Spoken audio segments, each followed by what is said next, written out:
Some based on comparison of two ratios. Practice set 4.1 का question number 3, compare करना है आपको दो रेशो को। तो यहाँ पे पहला रेशो √5/3 कॉमा 3/√7, ठीक है। दोनों भी वहाँ से यहाँ कंपेरेबल फॉर्म में नहीं है क्योंकि रूट फॉर्म में, बराबर ना, रूट फॉर्म में तो कंपेयर नहीं कर सकते हैं। तो क्या करना पड़ेगा, 5/3 को हम लोग सिंप्लीफाई करेंगे और दूसरा 3/7। To determine the order relation we need to cross multiply. क्या करना पड़ेगा, क्रॉस मल्टीप्लाई, ठीक है। तो √5 इंटू √7 इक्वल टू कितना आया, √35। ऑर्डर सेम था तो नंबर्स क्या हो जाएंगे, मल्टीप्लाई हो जाएंगे। √35, 7 5 जा 35 और दूसरा 3 3 जा 9, ठीक है। विच इज इक्वल टू √81। 9 को हम √81 लिख सकते हैं क्योंकि 81 का रूट क्या है, 9, ठीक है। तो हमने अभी दोनों नंबर जो है वो रूट के फॉर्म में, अब आप कंपेयर कर सकते हो, √35 बड़ा कि √81, √81 बड़ा, बराबर। नाउ √35 इज स्मॉलर देन √81, ठीक है। √35 इज स्मॉलर देन √81। जो स्मॉलर साइड होगा उसमें मुंह बंद होगा, बराबर ना। जो ग्रेटर साइड होगा वहाँ पे मुंह बड़ा खुला हुआ रहेगा, ठीक है। देयरफॉर हम बोल सकते 5/3 √5/3 इज स्मॉलर देन 3/√7। इस तरीके से कंपेयर करना, आपको दो रेशो को कंपेयर करना है, सेम वैल्यूज होनी चाहिए। तो सबसे पहले हमने क्या किया, न्यूमरेटर को वहीं पे इंटैक्ट रखना है, न्यूमरेटर को चेंज नहीं करना है। न्यूमरेटर वहीं पे √5 वहीं पर ही है, √7 गया मल्टीप्लाई हुआ तो कितना हो गया, √35 और 3 यहीं पर ही है। ये डिनोमिनेटर वाला √3 वहाँ पे, सॉरी 3 वहाँ पे गया तो 9 हो गया। अब ये रूट में, ये विदाउट रूट में, तो नॉर्मल नंबर को हम रूट फॉर्म में लिख सकते हैं। कैसे लिखने का, उस नंबर का स्क्वायर करने का और उसको रूट में पुट कर देने का, बराबर ना। जो भी नंबर है उसका स्क्वायर करके उसको रूट में पुट कर दो तो आपको रूट फॉर्म में वो नंबर मिल जाएगा। अब आप कंपेयर कर सकते हो डायरेक्टली, बराबर ना। अब क्योंकि √35 छोटा था इसलिए आपने लिखा √5/3 स्मॉलर देन 3/√7। Next sum 3√5/5√7 √63/√125। पहला रेशो और ये दूसरा रेशो। कंपेयर करने के लिए हम क्या करेंगे, न्यूमरेटर को इंटैक्ट रखेंगे, 3√5 उसको इस डिनोमिनेटर से क्या करेंगे, मल्टीप्लाई करेंगे, multiply by √125 which is equal to 3। अब ये दोनों का ऑर्डर सेम है, बराबर। तो सभी वैल्यूज को अंदर लिख देंगे, 5 इंटू √125। √125 को भी हम सिंप्लीफाई कर सकते हैं, विच इज इक्वल टू 625। कितना आया, 625 विच इज इक्वल टू 625। अभी बाहर था ये 3, इस 3 को हम अंदर ले जाएंगे तो क्या हो जाएगा, 9, बराबर ना। तो 3 अंदर जब आएगा तो क्या होगा, स्क्वायर होके 9 बन जाएगा, विच कम्स टू √5625। √5625 रूट में क्यों लिखा, क्योंकि अगला नंबर भी रूट में ही है। तो कंपेयर करने के लिए दोनों नंबर को आपको रूट में ही रखना पड़ेगा। नेक्स्ट √63 वहीं पर ही है और वो मल्टीप्लाई होगा अभी 5√7 से। तो सबसे पहले रूट के अंदर की वैल्यू को हम क्या करेंगे, रूट के अंदर लेके जाएंगे। 5 इंटैक्ट है इज इट इज, रूट के अंदर 63 इंटू 7, बराबर। तो 5 इंटू कितना आएगा ये, 441। 5 बाहर है, अंदर रूट के अंदर लेके जाएंगे तो क्या हो जाएगा, वो स्क्वायर, क्या हो जाएगा, स्क्वायर। 5 का स्क्वायर 25, तो √441 इंटू 25 मल्टीप्लाई करने पे आपको वैल्यू मिलेगा √11025। अब दोनों वैल्यू रूट में तो आप कंपेयर कर सकते हो। जो पहला वाला वैल्यू है वो क्या है, स्मॉलर है। Now √5625 is and root is smaller than √11,025, 11,025। Therefore 3√5/5√7 is smaller than √63/125. Next simple, अभी यहाँ पे आपको रूट में लेके आने की जरूरत नहीं है, आप डायरेक्टली कंपेयर कर सकते हो। अगर क्वेश्चन में रूट है तो ये आप आंसर रूट में फाइंड करो, यहाँ पे रूट नहीं है तो आप डायरेक्टली इसका आंसर फाइंड कर सकते हो। 5/18 और 17/121, अगेन क्रॉस मल्टीप्लाई वाला स्टेप सेम रहेगा। 5 × 121 विच विल गिव यू 605, और दूसरा 17 × 18 विच विल गिव यू 306।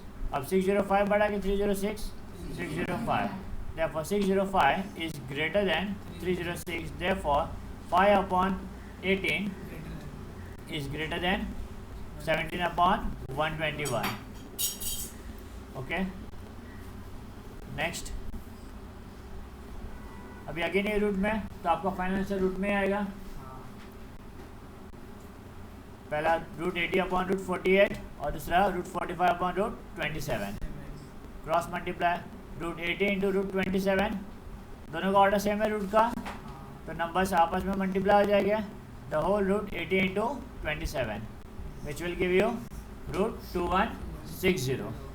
अब दूसरा रूट 45 × √48, ऑर्डर सेम है, इसका भी पावर, इसका भी ऑर्डर 2 है, इसका भी 2 है, तो नंबर्स मल्टीप्लाई हो सकते हैं। तो root 45 × √48 which will give you 2160, दोनों वैल्यू इक्वल है।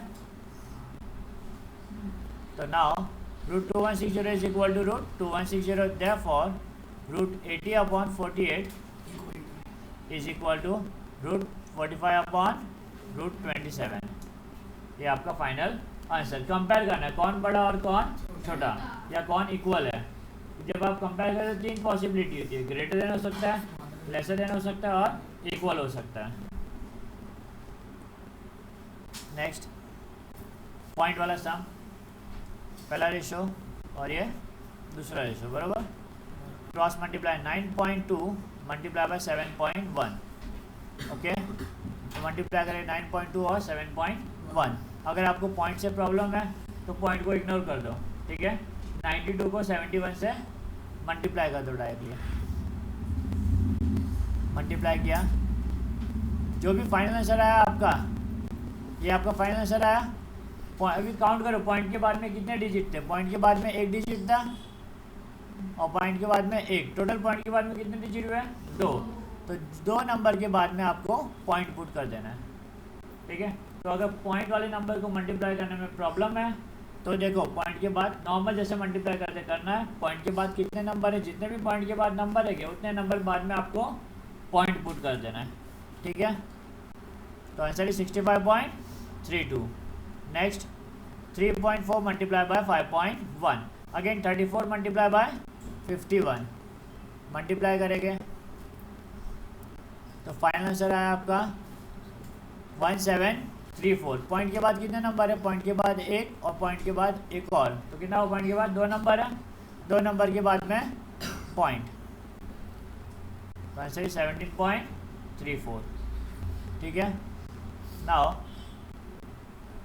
65.32 is greater than 17.34, therefore 9.2/5.1 is greater than 3.4/7.1। ये आपका फाइनल आंसर। बहुत इजी है सम, ठीक है, कंपैरिजन वाले। ओके, अब find the value of x। x आ गया अभी वापस, ठीक है। तो x + 3 is to x + 11 is equal to x - 2 is to x + 1, ठीक है। तो पहला रेशो है तो अपॉन फॉर्म में लिख सकते हैं, इक्वल टू तो इक्वल टू लिख दिया। सेकेंड रेशो अपॉन फॉर्म में लिख सकते हैं। अगेन मल्टीप्लाई, क्रॉस मल्टीप्लाई, तो x + 3 multiply by x + 1 equal to, cross multiply denominator multiply नहीं होगा, जो डिनोमिनेटर है वो क्रॉस में आके मल्टीप्लाई होगा बस। तो ये x + 1 इससे मल्टीप्लाई हुआ, x + 11 इससे मल्टीप्लाई होगा, तो x - 2 मल्टीप्लाई बाय x + 11। अब आपको मल्टीप्लाई करना है, क्या करना है, मल्टीप्लाई। ऐसा मल्टीप्लिकेशन आपने पॉलिनोमियल में सीखा था, किसमें सीखा था, पॉलिनोमियल में, बराबर। फर्स्ट नंबर को पूरे ब्रैकेट से मल्टीप्लाई करेंगे, तो x मल्टीप्लाई बाय, अच्छा यहाँ पे डायरेक्टली मल्टीप्लाई किया हुआ है, तो x × x एक्स स्क्वायर आप चलिए एक एक स्टेप बढ़ा सकते हो, ठीक है ना, एक एक स्टेप करके बता के बड़ा कर सकते हो। यहाँ पे लोगों ने डायरेक्टली मल्टीप्लाई किया, x multiply by x, x square plus x into one x, बराबर। अब three into x plus three x plus three into one three equal to, यहाँ पे भी डायरेक्ट मल्टीप्लाई होगा, x into x x square, फिर plus x into 11 x, फिर minus plus, मैं यहाँ पे सब प्लस है साइन पे फोकस नहीं किया, बट यहाँ पे साइन पे भी फोकस करना, माइनस प्लस माइनस, ठीक है। फिर 2 इंटू एक्स 2x, क्यों भाई, माइनस प्लस माइनस 2 इंटू 11 22, बराबर। अब x को एक तरफ रखेंगे और नंबर को एक तरफ, क्योंकि आपको x फाइंड करना है ना, x की वैल्यू को लेफ्ट हैंड साइड में रख देंगे, सारे नंबर्स को राइट हैंड साइड ले जाएंगे। पहली बात तो ये एक्स स्क्वायर क्या हो गया, कट, क्योंकि साइन सेम था, ये उधर जाता तो माइनस होता और कट होता, आप डायरेक्टली भी कट कर सकते हो। x plus 3x 4x plus 3, पहले हमने सिंप्लीफाई किया दोनों साइड को, फिर 11x माइनस 2x कितना होगा 9x plus 9x, sign of greater number, बराबर। तो 9x माइनस 22, अब 4x, अब ये 9x है उधर जाएगा तो minus 9x equal to minus 22 plus 3 इधर आएगा तो minus 3, okay, plus minus minus कितना होगा 5x, साइन किसका, ग्रेटर नंबर का, ग्रेटर नंबर 9 है तो minus 5x equal to minus minus plus, plus करने पे कितना होगा 25, साइन ऑफ ग्रेटर नंबर 22 बड़ा है तो माइनस का sign, minus 25, minus minus cut, 5 multiply में हो जाएगा तो डिवाइड, 5 1 जा 5 5 जा, तो x का वैल्यू कितना मिला 5। ये आपको फाइंड आउट करना था, find the value of x, ratio find नहीं करने बोला था, तो ये आपका फाइनल आंसर, ओके। नेक्स्ट, ये इंपॉर्टेंट सम है, एग्जाम में टीचर्स प्रीफर करते पूछना, ठीक है, बट इजी है। फाइंड द रेशियो a:b, अभी a अपॉन b फाइंड करने के लिए आपको a का वैल्यू पता होना चाहिए और b का वैल्यू पता होना चाहिए, ठीक है। तो जो इक्वेशन दिया हुआ है आपको, इसकी मदद से हम a और b का वैल्यू फाइंड आउट करने की कोशिश करेंगे। तो सबसे पहला, रूट नहीं चाहिए, ना तो a के ऊपर रूट चाहिए ना तो b के ऊपर रूट चाहिए, तो सबसे पहले हम क्या करेंगे, स्क्वायरिंग। रूट हटाने के लिए दोनों साइड को क्या करेंगे, स्क्वायरिंग। जब रूट और स्क्वायर होता है तो क्या हो जाता है, cancel, squaring on both the side, ठीक है, क्योंकि मुझे a और b का वैल्यू चाहिए, ना कि रूट a और रूट b का वैल्यू चाहिए, ठीक है। तो स्क्वायरिंग किया इक्वल टू, इस टर्म को भी स्क्वायर किया, ठीक है। अब यहाँ पे स्क्वायर और रूट क्या हो जाएगा, कैंसल, अंदर की टर्म्स आप बाहर लिख दोगे as it is, equal to, अभी यहाँ पे स्क्वायर का मतलब क्या, 0.4 को आप 2 टाइम्स लिखोगे, 0.4 इंटू 0.4, 0.04 को आप 2 टाइम लिखोगे, 0.04 इंटू 0.04। अब रूट बी को आप एक ही बार लिखोगे, क्योंकि स्क्वायर और रूट क्या हो जाएगा आपका, कट। देखा आपने, स्क्वायर था 2 बार लिख दिया, स्क्वायर था ये भी 2 बार लिख दिया, स्क्वायर और रूट है, स्क्वायर और रूट कट हो जाएगा और आ जाएगा आपका b, ठीक है। अब a अपॉन b चाहिए ना, तो b को वहाँ ले जाएंगे, करेक्ट, कहाँ पे, लेफ्ट हैंड साइड ले जाएंगे, तो क्या हो जाएगा ये a अपॉन b। अब बाकी सारे नंबर्स को, ये सारे नंबर को एज इट इज लिखेंगे और ये दोनों नंबर को मल्टीप्लाई यहाँ पर राइट हैंड साइड जाएंगे तो क्या हो जाएगा, डिवाइड, करेक्ट, डिवाइड में लिख दिया हमने। अब कट हो जाएगा, जो ये और ये सेम वैल्यू है, कट, ये और ये सेम वैल्यू है, कट, तो a upon B equal to 0.4 into 0.04। अब पॉइंट के बाद कितना नंबर है, 1, तो ऊपर 10 और नीचे 10 से मल्टीप्लाई करेंगे। अब पॉइंट के बाद कितना नंबर है, 2, तो ऊपर 100 और नीचे 100 से मल्टीप्लाई करेंगे, ठीक है। तो a upon B equal to, ये हो जाएगा आपका 4 इंटू 4, क्या हो जाएगा आपका, मल्टीप्लाई किया तो 4 हो गया, इनको मल्टीप्लाई किया तो 4 हो गया, अपॉन 1000, 4 4 जा, अच्छा कट किया हमने यहाँ पे, रेशो निकालना है, करेक्ट। 4 1 जा 4, 250 जा, 2 2 जा 4, 2 125 जा। और सिंप्लीफाई ये नहीं हो सकता, तो यही आपका फाइनल आंसर 2/125, 2:125। समझा आपको ये आपका फाइनल आंसर। इजी था ये। Okay next, if A is to B is 3/3:1 and B is to C is 5/1, then find the value of, इसका वैल्यू फाइंड करना और इसका वैल्यू फाइंड करना है। और जब भी रेशो दिया है तो हमें क्या करना पड़ेगा, let the common multiple be x। Word problem में हमने देखा था, ओ सॉरी यहाँ पे इस तरीके से नहीं करेंगे, a/b = 3/1 है ना, तो 1 को a से मल्टीप्लाई करेंगे तो a = 3b, a = 3b। मिला आपको ये? जैसे हम मल्टीप्लाई करते रेशो को, कंपेयरिंग द रेशो में किया था ना हमने, 1 को न्यूमरेटर से मल्टीप्लाई किया तो a आ गया, और b को न्यूमरेटर से मल्टीप्लाई किया तो कितना हुआ, 3b। ओके नेक्स्ट, इसको 1 दे दिया। नेक्स्ट रेशो क्या आपका, b is to c, b/c = 5/1। यहाँ पे भी ऐसे करेंगे, b को 1 से मल्टीप्लाई करेंगे तो कितना हो जाएगा, b = 5 को c से मल्टीप्लाई करें तो कितना होगा, 5c। ये हो गया आपका सेकेंड फाइंडिंग। नेक्स्ट, अभी आपको b का वैल्यू मिल गया 5c, तो इस b की जगह पे हम क्या पुट कर सकते हैं, 5c। ठीक है, नाउ a = 3 इंटू b का वैल्यू पुट करेंगे, क्या b का value, 5c from 1 and 2, therefore a = 15c। ठीक है, यह a = 15c and b = 5c। हमने a का value in term of c निकाल दिया, a का वैल्यू किसके टर्म में निकाल दिया, c, और b का वैल्यू भी किसके टर्म में, c। करेक्ट, अभी सारा वैल्यू जो है वो c के टर्म में आ गया। देखो अभी इस क्वेश्चन में पुट करते हैं, बहुत इजी हो जाएगा आपका। a³/15b²c the whole cube. Question लिख दिया हमने यहाँ पे, इक्वल टू a का वैल्यू क्या आपका, 15c, a की जगह पे 15c लिख सकते हैं, 15c the whole cube, 15c the whole cube, बरोबर। a का वैल्यू पुट किया और क्यूब अलग से था, upon 15 as it is. b का वैल्यू क्या आपका, 5c, तो b की जगह पे 5c और स्क्वायर है द होल स्क्वायर, b की जगह पे 5c द होल स्क्वायर। समझा आपको ये?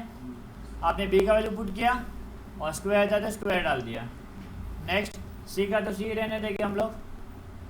ओके, अब हम क्या करेंगे, इसको और सॉल्व करेंगे। 15 का क्यूब मतलब 15 इंटू 15, करेक्ट। अब c का क्यूब, क्यूब दोनों का भी है, c का क्यूब यानी कि c इंटू c। ठीक है, 3 टाइम लिखा, द होल अपॉन 15 इंटू, अभी 5 एक 15 तो एज इट इज पहला वाला, 5c का स्क्वायर, तो यानी कि 5 इंटू 5, c का स्क्वायर यानी कि c into c। Last c है जो एज इट इज लिख दिया हमने। ठीक है, अभी हमने जो ये स्टेप फॉलो किया यहाँ पे लेफ्ट हैंड साइड में ये वाले, तो इससे स्टेप बेनिफिट क्या हुआ कि हमें सारे value in term of c मिला, सारा value in term of c मिला। अब कैंसलेशन हो सकता है। ठीक है, 15 और 15 कट, 5 1 जा 5 3 जा, वापस से 5 1 जा 5 3 जा, सारे c कट हो गए। अब क्या बचा, डिनोमिनेटर में तो 1 ही है, न्यूमरेटर में क्या है, 3 इंटू 3 9 द होल क्यूब, बरोबर ना। ये क्यूब था बात। अब 9 क्यूब मतलब क्या, 9 इंटू 9 इंटू 9, 81 इंटू 9 729।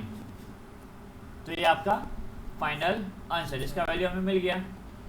ठीक, इसी तरीके से अभी ये वाला स्टेप आपको वापस से दोहराना नहीं पड़ेगा, ये स्टेप आपका एज इट इज रहेगा। अब हम इसका वैल्यू फाइंड करेंगे। ठीक है, देखो ये स्टेप एज इट इज ही है। Next, a²/7b²। क्वेश्चन लिखा, a का वैल्यू कितना आपका, 15c, तो 15c, a की जगह 15c the whole square, square है ना ऊपर, the whole square upon 7 as it is. B का value 5c into C as it is. C का कोई वैल्यू नहीं, सी का सी है। अभी 15 का स्क्वायर यानी कि 15 इंटू 15, सी का स्क्वायर सी इंटू सी अपॉन 7 इंटू 5 और सी साथ में मतलब मल्टीप्लाई है। हम अलग से बता सकते 5 इंटू सी। अभी सी क्या हो जाएगा कैंसिल, 5 1 जा 5 3 जा, सारे सी कैंसिल। क्या बचा आपका 15 3 जा 45 अपॉन 7। ये आपका फाइनल आंसर। ओके,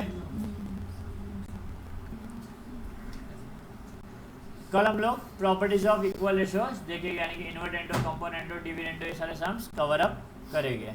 आज के लिए इतना ही बस।